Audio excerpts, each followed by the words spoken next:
And lot to there's a lot to explore, but we'll see the main points and main topics within the parameters of this subject. Yeah. So, it's Jainism, sacred texts, and the manuscripts. First, let me very quickly mention something about our sacred text. Of course, you know that we have done this before, but just very quickly and having a glance on one or two points, something about the sacred text, our holy books. Indian philosophical books are a great source of ancient knowledge and wisdom. Vedic traditions are known because of Vedas, and the Vedas were written by sages and developed as Hindu philosophy. The Shraman tradition is a different one. It's not the Vedic one. It's another philosophy. And Shraman books mainly deal with the philosophy of non-violence and the theory of the cycle of transmigration. The Vedic tradition gave us books like Rigveda, Yajurveda, Atharvaveda, Samveda, and Upanishads, whereas the Shraman tradition, especially the Jain tradition, have given us Agam and other sacred books. Now, these Jains holy books contain the preaching of Tirthankaras and, and the preaching of the main disciples of Tirthankaras who used to hear and memorize the divine preachings.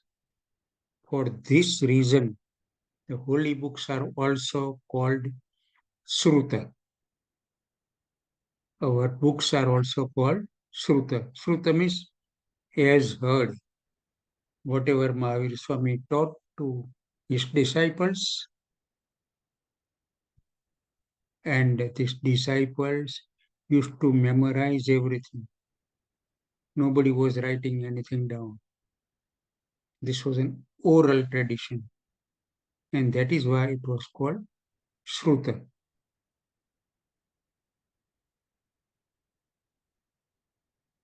Now, something about Shruta, but before I mention how many Shrutas or some names of our Shruta, our holy books, we all know that Jains are mainly divided into two factions, Shvetambar and Digambar.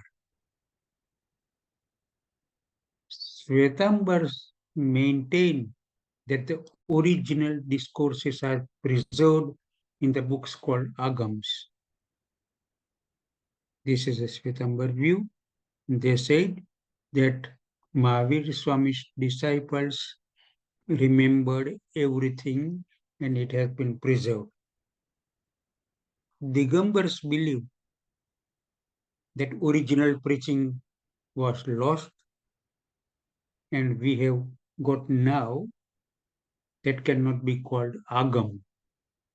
So Shvetambar books are called Agams and Digambar books are called holy books or Shastras.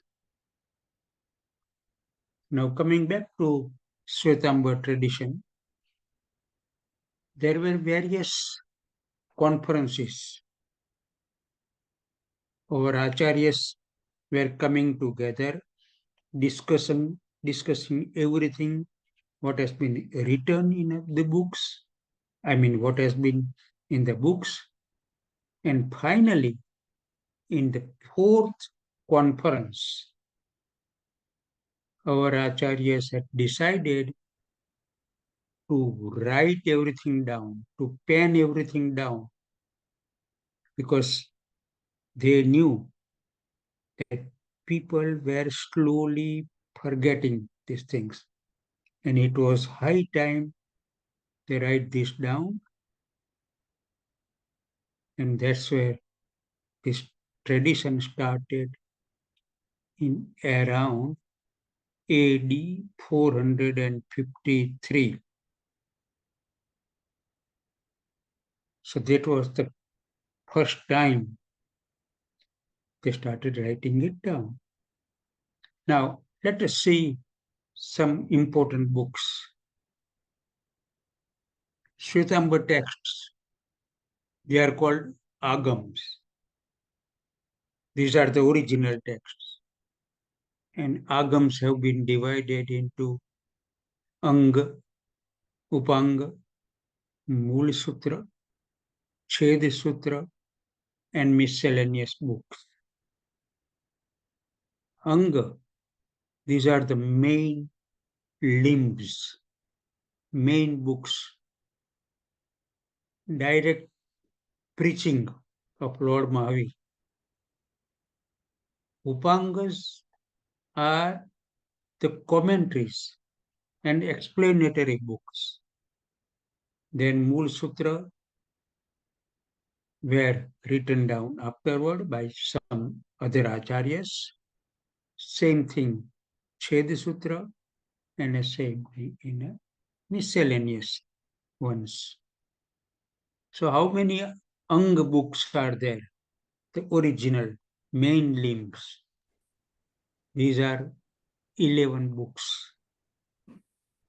Originally, we had 12 books. But when they started writing everything down, they could only remember first 11. So, what we have got is 11 books under this title of Anga. Upanga, commentaries, and explanations. These are subsidiary books, and these are the 12 books. Mool Sutra, 4 books. Ched Sutra, 6. And miscellaneous, 10. After all these 43 books, 2 more books were compiled. That's called Nandi Sutra and Anuyog Dwara. So 43 above plus Nandi Sutra and Anuyog Dwara. So altogether 45 are the main books. We call them Agam. Our very first set of holy books. And Shwetambar Murti Pujak sects almost worship all these books.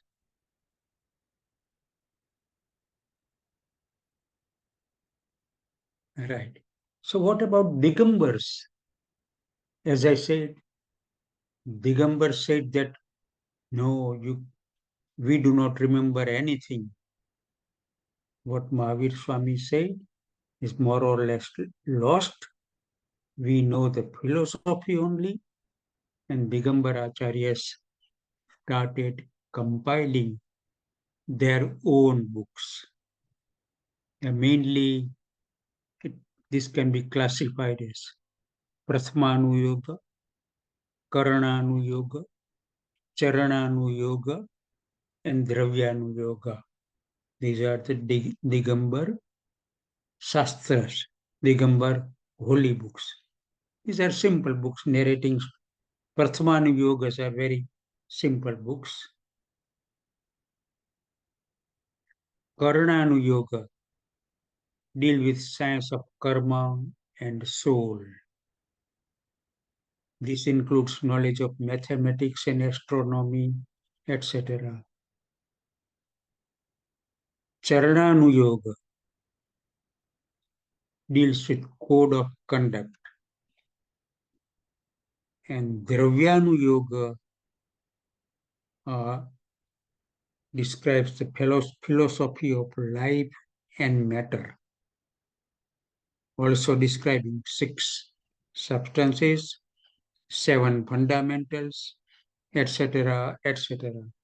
Some Dravyanu Yoga books are very famous, namely Samaisar, Dravyanu Sangra, etc. But all these are Digambar Shastras, Digambar holy books. Right. I want to mention some very important books. I would like to recommend that when you get chance, please read these books. The Acharanga Sutra is the first one. This is the very first agama in the list of our 45 books. And it is said that it's direct preaching of Lord Mahavir. That's Acharanga Sutra. Uttara Dhyan Sutra is the second one I would recommend. Just before Mahavir Swami died, we do not say died really, just before Mahavir Swami attained Nirvana, he spoke continuously for 48 hours. And whatever he said is written down in a book called Uttara Sutra, the second. And the Kalpa Sutra is very important because the Kalpa Sutra has got the life of biography of Lord Mahavir in much more detail and details of other Tirthankaras, just very in a short forms. But Kalpa Sutra is very famous because it has got Lord Mahavir's life written in it, and we read this during Paryushana, and because of Mahavir Swami's life in it, this is most famous book. We can even say, if you want to name a Jain holy book, if you want to name just one book, you can say Kalpa Sutra is our holy book. Tattvartha Sutra is another important book worth reading, worth studying. This book, Tattva Sutra, has been accepted by Svetambars and Digambars both factions. And that is why it is important. There is no argument about, oh, this is a Svetambar book, oh, this one is a Digambar book. There is no argument, there is no difference of opinion about Tattvartha Sutra that has been written by Acharya called Uma Swati ji. It was written in the 1st century. And you might have seen the English translation. Institute of Jainology has also published the translation. Right. I mentioned about the conferences. The first council was held at Patliputra. The second was held at Mathura.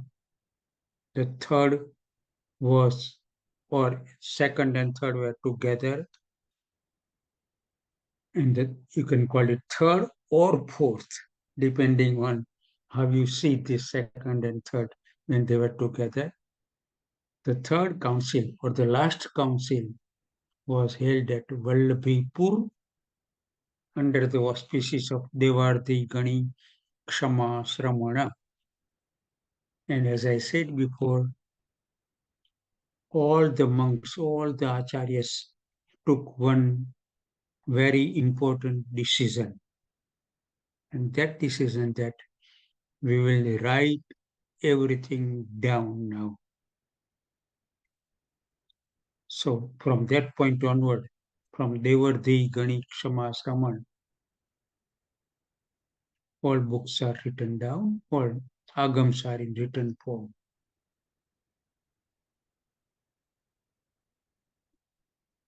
Right, I wouldn't go through this one. Right. So they started writing everything down. There were no printing press, no photocopying facilities, not even papers, nothing, no machinery. So what they wanted, what they did, they were writing everything down on either wooden board or on palm leaf. The leaf was really made very smooth. Special ink was used. Special pen was used. Nothing mechanical, nothing was produced by the factories, no plastic, nothing. We'll see in a minute. Manuscripts. So these are called manuscripts, these handwritten books. In Gujarati, we say Hastaprata. These are the handwritten documents on which the Jain scribe or author has copied or commented on a text belonging to the wider Indian heritage. Now, of course, Jain acharyas were writing down. But what if you want to make a copy? Or if you want to make, say, 20 copies, 200 copies, what? You had to employ a scribe. It's called Lahiya in Gujarati. That good handwriting, they would just copy it. Imagine there were no facilities like copying, no printing press. How long must have taken to copy one book? But that's what they were doing. So over the centuries, Jain monks have written well-known commentary on classics of Sanskrit literature, such as the works of Kalidas. So even some Hindu literature, everything was written down, but on either on palm leaf or on other material. Paper was invented afterward. So these are our manuscripts, handwritten books. The trouble with palm leaf, not many have been preserved because when the leaf got dried and when it became so dry that it was crumbling. So we have got some manuscripts which have been written on palm leaf, but there are very few, very, very few. Right. Something about what language they were written in it. It's an interesting thing. Right now we speak Gujarati, Hindi, and other languages in India. But there was no Gujarati, there was no Hindi, there was no Marathi or Bengali language. Two main scripts I can mention. One is Kharoshti. Interestingly enough, Kharoshti, people were writing Kharoshti language from right to left. Another script was Brahmi Lipi. Brahmi, it is said that the name Brahmi came from Lord Brahma, as per the Hindu belief. And we Jains say that this name Brahmi comes from Rushabdev's daughter. One of the daughters was called Brahmi, and that is why this script is called Brahmi Lipi. So Brahmi Lipi was people were writing from left to right, like like we write now. We write even English left to right. Only the Urdu, Arabic is written from right to left. So these are some examples how uh, uh, e is completely different. This is in Brahmi script. All this is in Brahmi script. And something is written here which has been translated or transliterated into Sanskrit underneath. Now, this script was being used during King Ashok's time, a very famous king in Indian history. Right, something, right. Have you visited Junagadh? You might have. You might have gone to Junagadh. You might have climbed the mountain. You might have seen the temple of Lord Neminath. Yeah, I'm sure you have done it. But have you seen this in Junagadh? On a big, big rock, this has been carved out. This is most ancient thing which has been preserved. I would thoroughly recommend when you go to Junagadh for pilgrimage, go and see King Ashok's Sila Lake. Still there, Brahmi Lipi, the script used, Brahmi script has been used. And what does it say? One must not kill any living being. This is the order of Emperor Ashoka. Very old proof that King Ashoka ordered everything in his kingdom, ordered this in his kingdom, that we cannot kill any animal, we cannot sacrifice any animal. This is an interesting historical record. Everything carved on a big rock, and it is still there. Right. This is a manuscript, as I said, it's a Jain manuscript, and this type of manuscript have been preserved. They're very rare because this is on palm leaf. And as I said, palm leaf is very fragile. It cannot last for 1,000 years or so. So, for some reason, because of the right temperature, right atmosphere, right thing, this must have been preserved, and it's in Prakrit language. This is a Jain text in palm leaf. You see how they used to write? Right.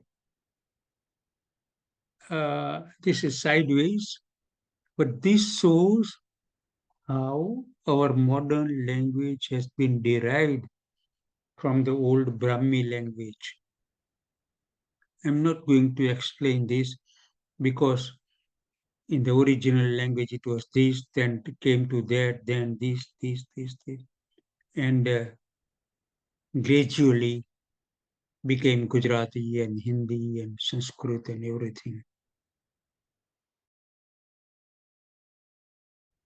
the last one is called Devanagari Lipi, the one we are using now, especially writing Hindi book. Right. I'll show you afterward. Right. Something about how manuscripts were collected. Before I say something more about this, let me say that we are very lucky that Jains have preserved their manuscripts very nicely, considering the temperature, considering the atmosphere, considering all the invasion and all these things.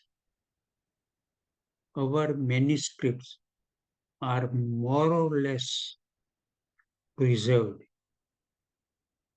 because we used to keep the manuscripts, handwritten books, in bhandaras. Bhandaras were sort of cellars, specially constructed to keep ancient books. And there are lots of bhandaras in India still. Dhambad, Patan, Limbli, Ahmedabad, and lots of other places. So we are lucky that these have been preserved. Right.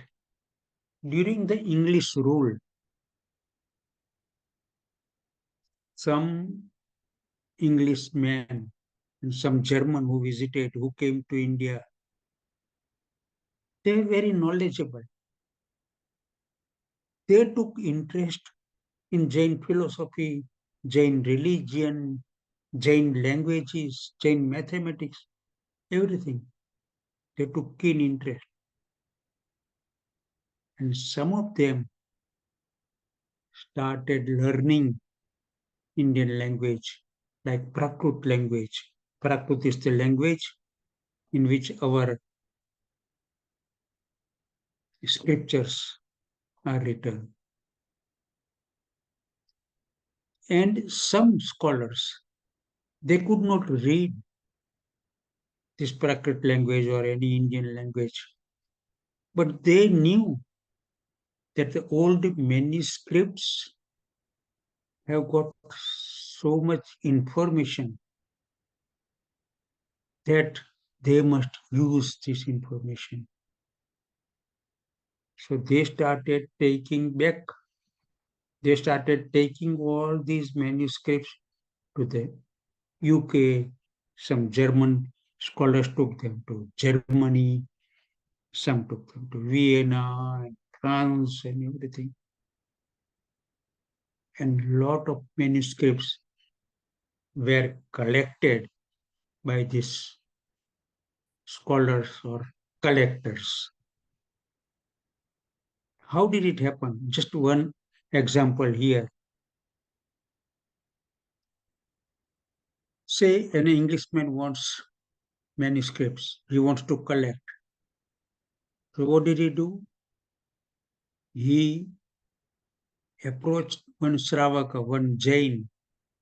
His name was Bhagwan Das Keval Das. He was born in 1850. He was recruited by George Buller. That's a German scholar. He was recruited as an agent, and Bhagwan Das worked continuously supplying manuscripts to the Bombay presidency. Bombay presidency means that's where there was an headquarter for most of the Indian states, and to individual libraries or scholars in Western countries until death in 1900. So, lots of manuscripts were found by Bhagwan Das. They were given to these scholars, British scholars or German scholars, and they brought over these countries here. This is just one name, Bhagwan Das, Keval Das. There were other people. I must mention one interesting thing. Mr. Williams was a surveyor general in India during 1860s. Surveyor general of the whole of the India, a very powerful post. He was taking keen interest in mathematics, and he came to know that Indian people, especially the South Indians, are very clever in mathematics. And there are ancient books in South India. So he got interested. He started collecting those handwritten books, ancient ones. But he himself didn't know the language. So, in pursuit of finding all sorts of manuscripts, he had collected more than 4,000 books, handwritten books on mathematics and other subjects. It is said that what he collected during his work in India was amazing. Not only books, but the maps, coins, artifacts, and lots of other things, documents, something like 10,000 items. And he managed to shift everything, he managed to brought everything, he managed to bring everything to the UK. Right. He was retired, and after his death, Mr. Williams' wife thought that, oh, what shall I do with this rubbish? So many books, thin paper, rotting paper, written something in foreign language. What shall I do with it? She thought of throwing everything away. But then someone gave her an idea that why don't you contact India office, East India Company. East India Company was ruling India. She contacted East India Company, and East India Company bought everything from that lady. And I'm glad to say that everything has been preserved here in this country and is still available to see it. The books are available to read. So we are lucky. But again, some scholars got books from some acharyas, other places, they were given as gifts to them.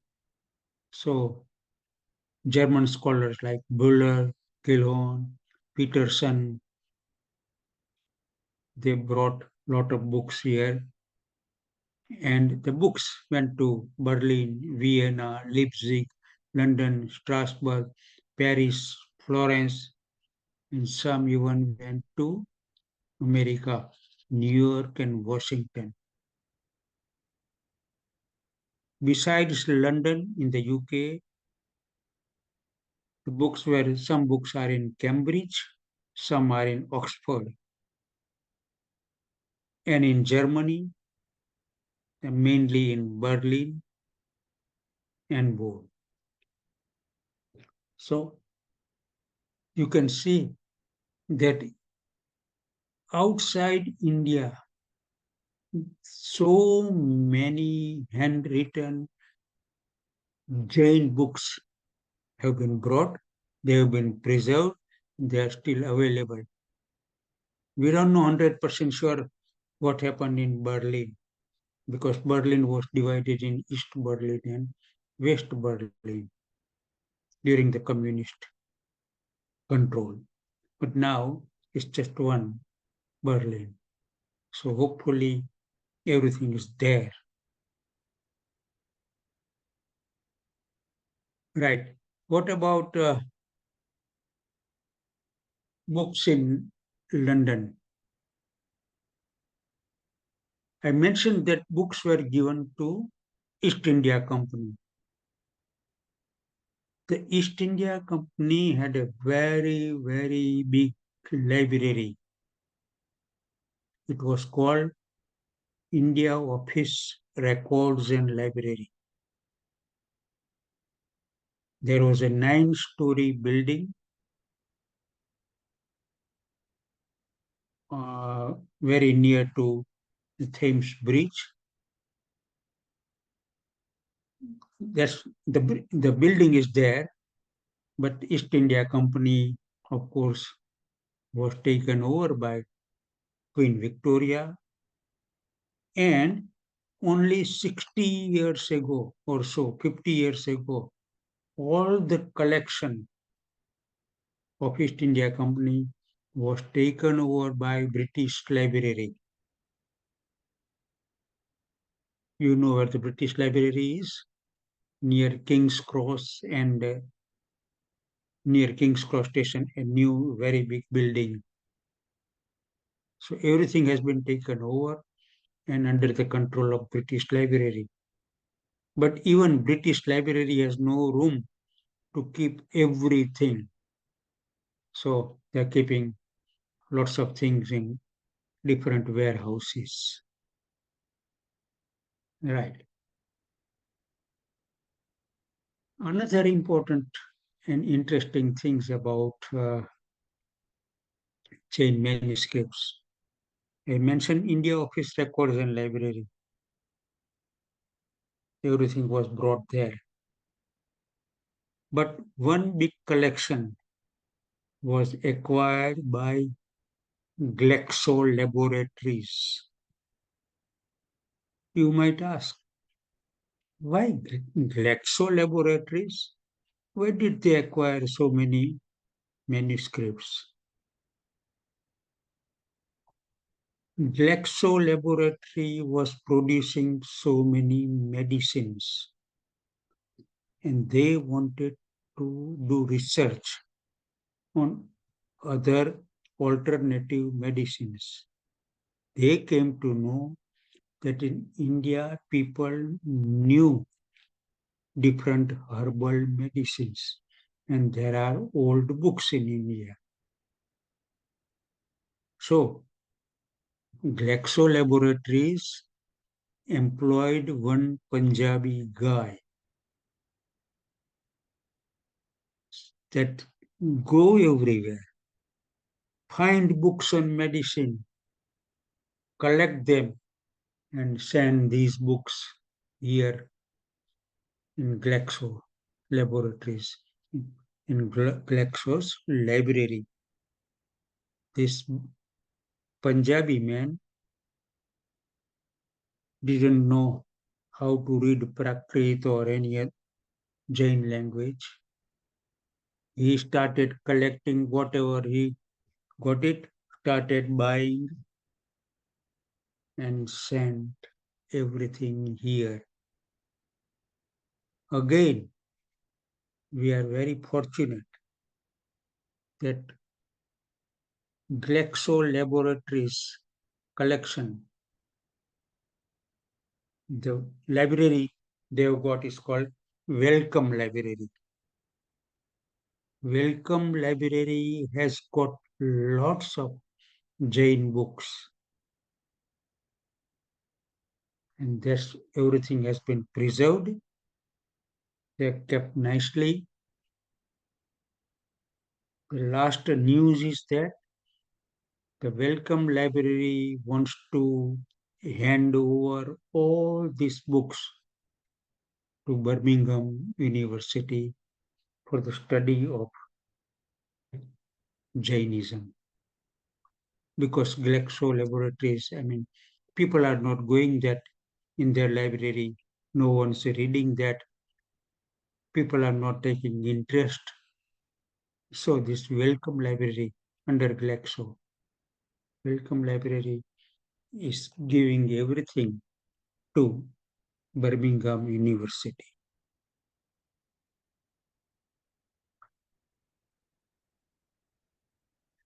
Some of the manuscripts in British Library, important ones. Right. Digitization and conservation. Something about that. I mentioned that everything was in palm leaf in the beginning. Then once the paper was invented, we started using paper. So the old manuscripts are in palm leaf, and since 400-500 years, they have been written on paper. But again, paper is also a fragile thing. It won't last long. It doesn't last long. And once these books came here, they were kept in certain condition, proper temperature was maintained, and everything was done. But now we have moved forward. Digitization has started. So modern technology has taken over now. We are very lucky that everything has been scanned and preserved in computers. Of course, the old manuscripts are there, but before they wrote away, everything has been digitized and the catalogs have been printed, especially the catalog of British libraries. Jain manuscripts are printed. Institute of Jainology here took this work in hand, and a special gentleman and his wife came from India. They started cataloging, and that work was finished just a few years ago. Two big catalogs have been printed now and they are available. So you would know what is in British Library or the Jain books. And of course, catalog of what is in Welcome Library is more or less available. What is in Bodleian Library of Oxford is almost done. So we Jains are doing very good job, not only in preserving but cataloging all these manuscripts. We are doing a very good job. Something more about conservation, right? But I'll show you the pages from some old manuscripts. All together in India, there are hundreds of thousands of manuscripts, not thousands, hundreds of thousands, because our scribes were copying and copying and copying. So, as for example, the manuscripts of Kalpasutra were everywhere. So thousands of manuscripts of Kalpasutra are there in India.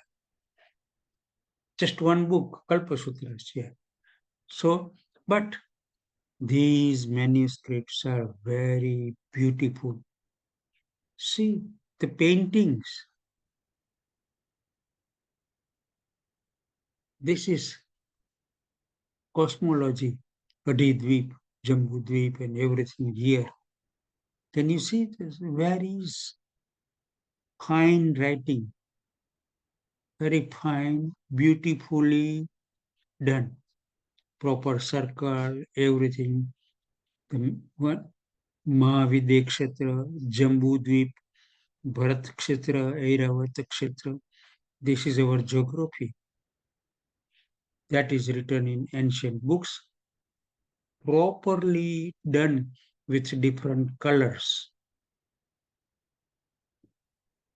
In how they used to write, you can see the language,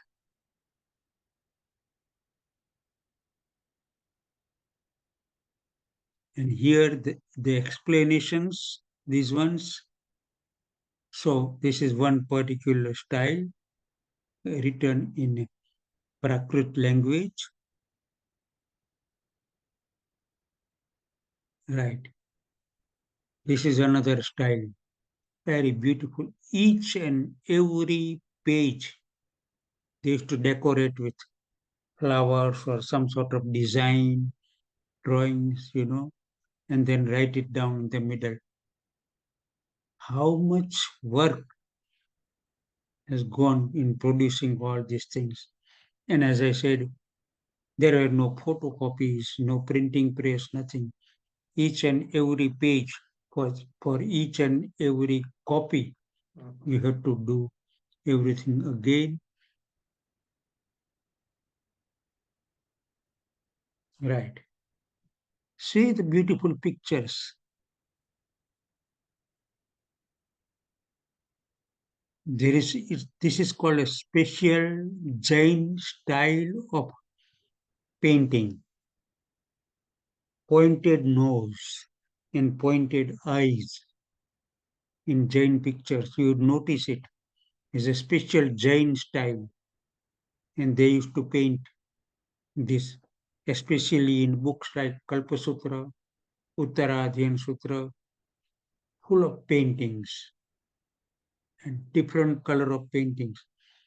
Some paintings had a gold mix in it, so it was shining all the time. This is hundreds of years old.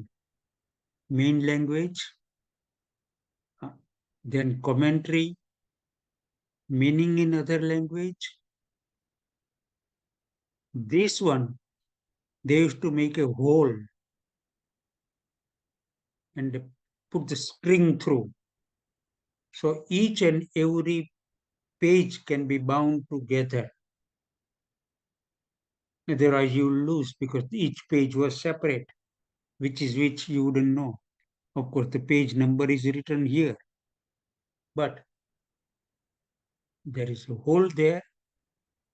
You make a hole and pass the string through and bind everything. Same thing, golden writing, special Jain way of painting things with different colors, ink, design, and hole. Right. These are the ink pots. How is to write? There are no ball pens, nothing. So they used to make ink with natural ingredients, kesuro, heather, lots of flowers, other thing, plants. They used to make special ink, different colors ink, so they can use for writing it down. And look, these are the ink pots. Is it beautiful? And what about this? This is also an ink pot. But most of the ink pots were very simple, like a small jar. Right. What else they were using it?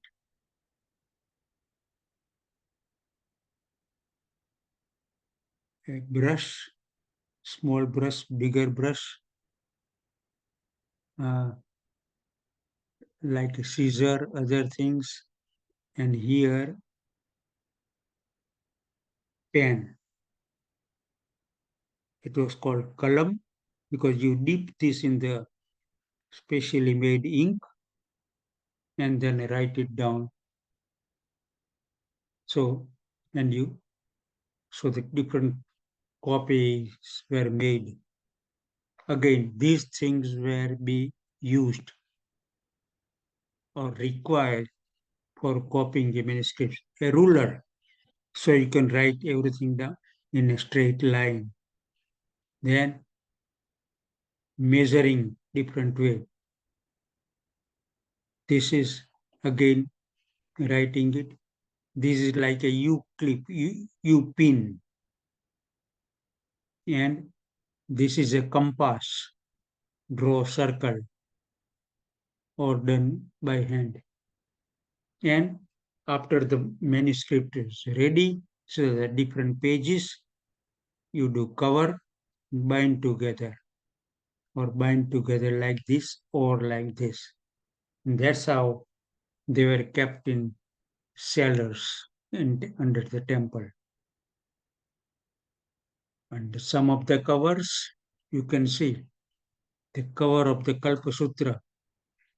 This is just to keep a book beautiful, how much work has been done. This is a metal cover just to cover the manuscript. And the ancient writings, right? I have got one manuscripts,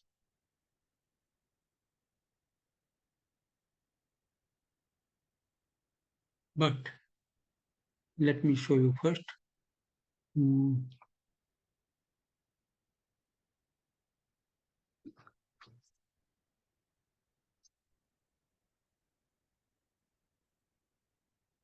When I stop sharing, mm, yeah.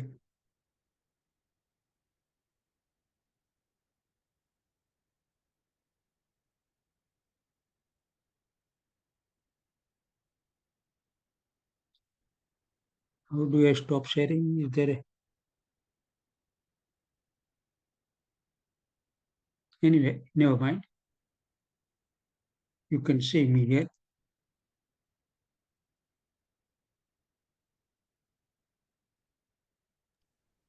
Yeah, we can see you, Vinodbhai. Yeah.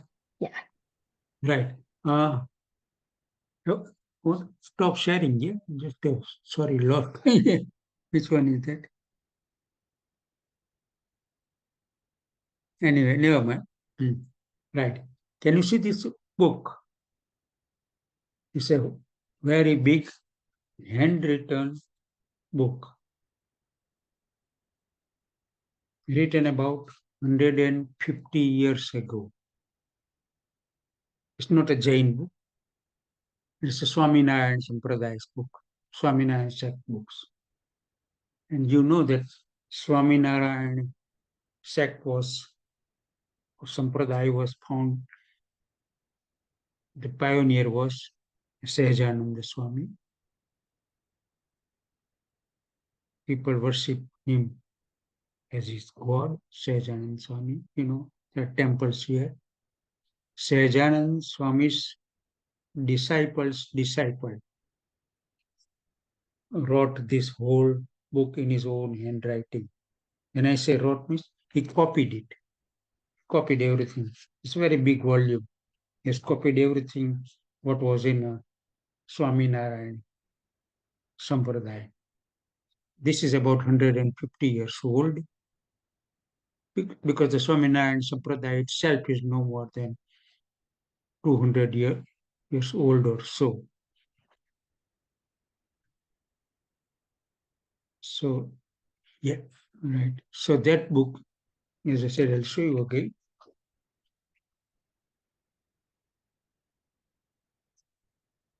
This is the book, very big volume, and written 150 years ago. It's a very good source of seeing old manuscripts. And you can see the language. Now here, this is not a Prakrit language. It's an old Gujarati language because this is written some 150 years ago and they were speaking Gujarati.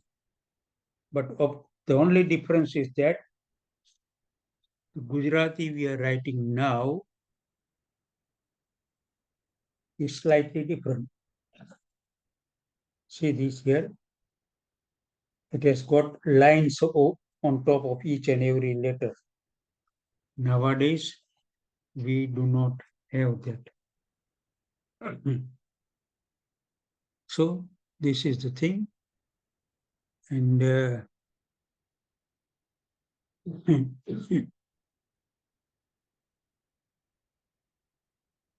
I think I'll stop at this point. And if you want to ask me questions and everything, yeah.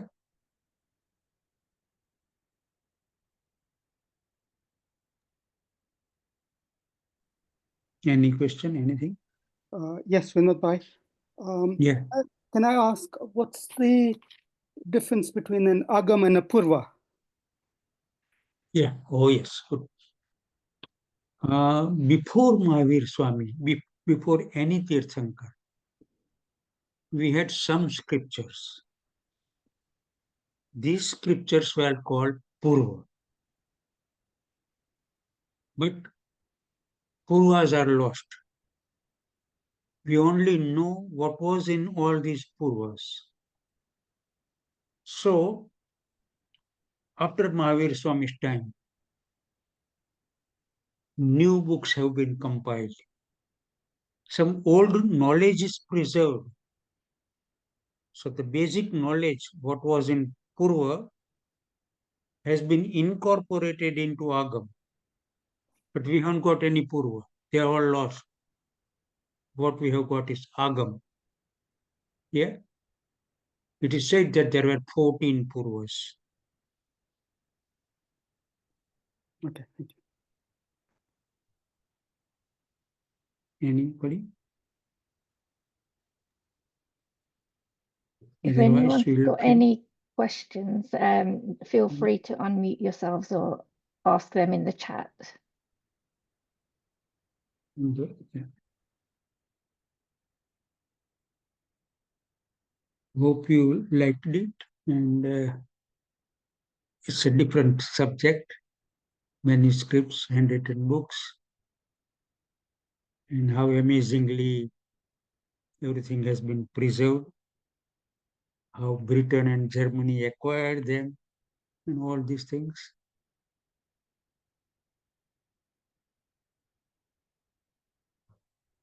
Okay. So Yeah, if I you don't think there's any more questions, yeah, no, Vinodbhai. yeah. All right, Yeah. then, yeah. But Vinodbhai, thank you for your time today. It's been an interesting session today, learning about Jain scriptures and manuscripts. I think you said there are some in the British Library, you said, right? Yeah. Big collection in British Library. I think there's going to be a And trip to British you Library can then. go fill the form and Yeah. ask for book. You can see the catalog first, and then you say you think that I want to see this book.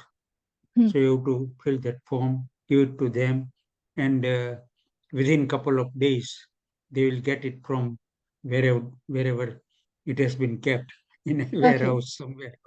But I then think you will be notified.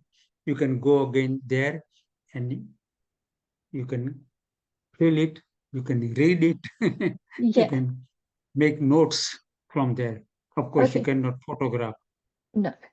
I mean, I think it's going to be worth a visit to the British Library then. Definitely, yes.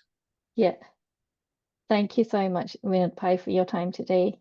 It's honestly been truly amazing. There's a lot of thank yous coming through as well. So thank you. Thank you. Okay.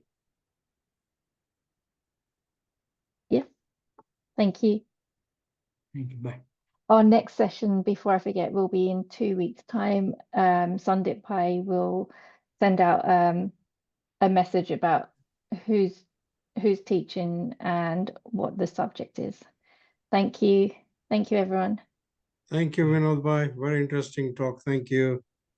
Thank you. Bye.